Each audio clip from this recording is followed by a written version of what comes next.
Widespread anti-Hijab protests continue to rock Iran amid the rising calls for the leadership to in fact now step down. The country's supreme leader Ayatollah Ali Khamenei has now issued a warning to the protesters. Listen to what he's had to say. این نهال رو می‌توانند از ریشه بکنن. این نهال امروز تبدیل شده به درخت تناور. غلط میکنن فکر کندن رو هم کسی بکنه.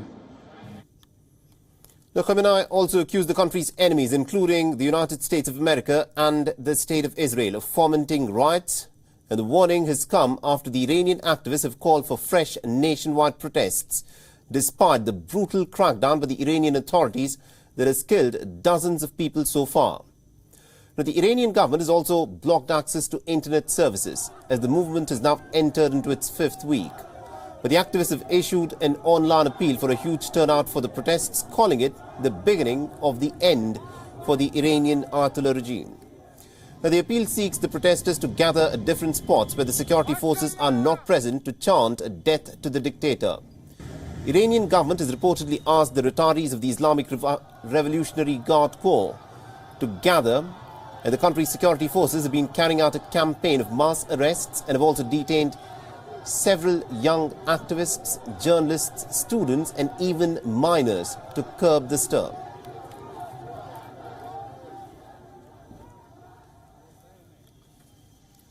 The Iranian government's bloody crackdown on the protesters has drawn international condemnation, and there are fresh sanctions on Iran from Britain, Canada and the United States. Now, the protests of the death of 22-year-old Mahsa Amini, who died 3 days after being arrested by Iran's morality police, have turned heads globally. Now, the stir marks one of the boldest challenges to the rule of the Ayatollahs since the Islamic Revolution of 1979.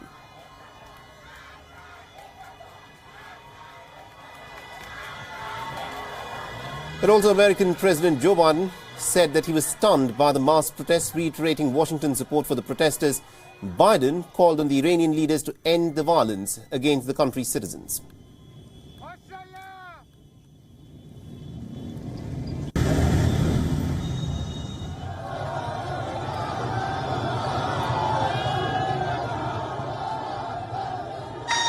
And I want you to know, we stand with the citizens and brave women of Iran.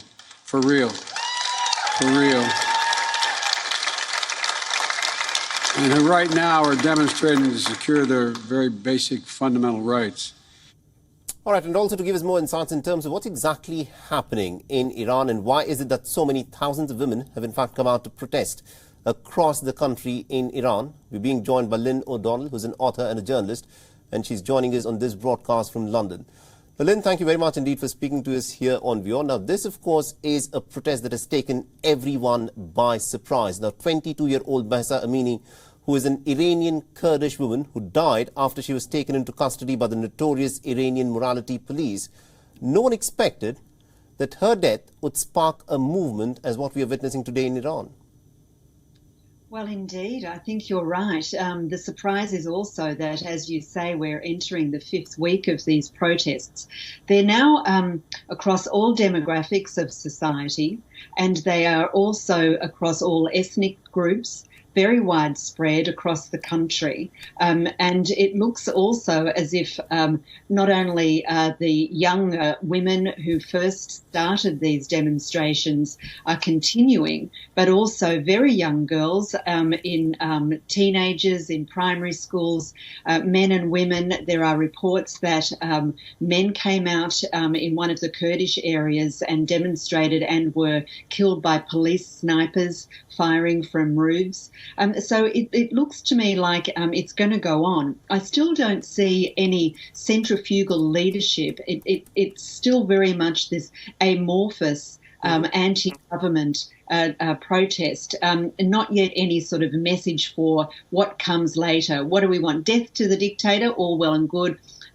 Life, freedom, life and women, all of that, it has continued in this vein. But I'm still not seeing anything centrifugal, any alternative being offered. Where do we go from here? Right. And also the fact that there are voices, that were earlier thought to be closer to the administration in Iran, who are now speaking out. For instance, the former speaker, Ali Larijani, he said that there is a moment where the Iranian administration needs to have a rethink on the compulsory hijab law that Iran has, and also the fact that Faiza Rafsanjani, she was known as the child of the Iranian Islamic Revolution, even she was arrested for taking part in one of the protests against compulsory hijab.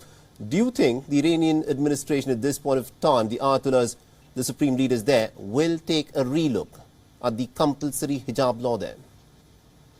Well, usually what happens with demonstrations and protests against the Iranian regime is it results in a crackdown and a further tightening of restrictions on people. It's a very unequal society. There are parts of Tehran, for instance, where women do not wear hijabs. They go out freely. They sit in restaurants and cafes with their hair uncovered and do whatever they like. And I think once it gets to the point of going beyond the hijab and to real qualities of real issues of equality and economic opportunity and the way Iran presents itself worldwide, then maybe we'll start to see some real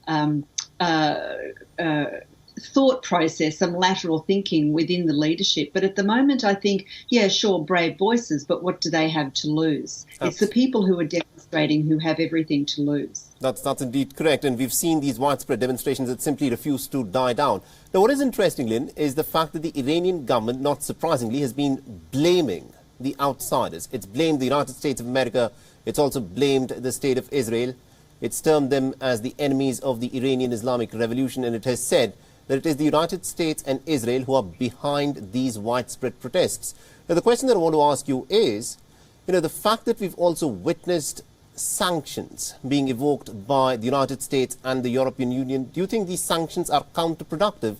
Because what it now does is it gives the Iranian administration a rallying call and tell people within Iran that, listen, they are imposing sanctions on us, so it is important to fight the enemy now. Well, yes, the leaders of the regime have been blaming these mythical outside agitators for the last 2 or 3 weeks. You'll remember the last time we talked, we mentioned that Khamenei was saying that this is all being stirred up by Israel and the United States. It's always somebody else's fault.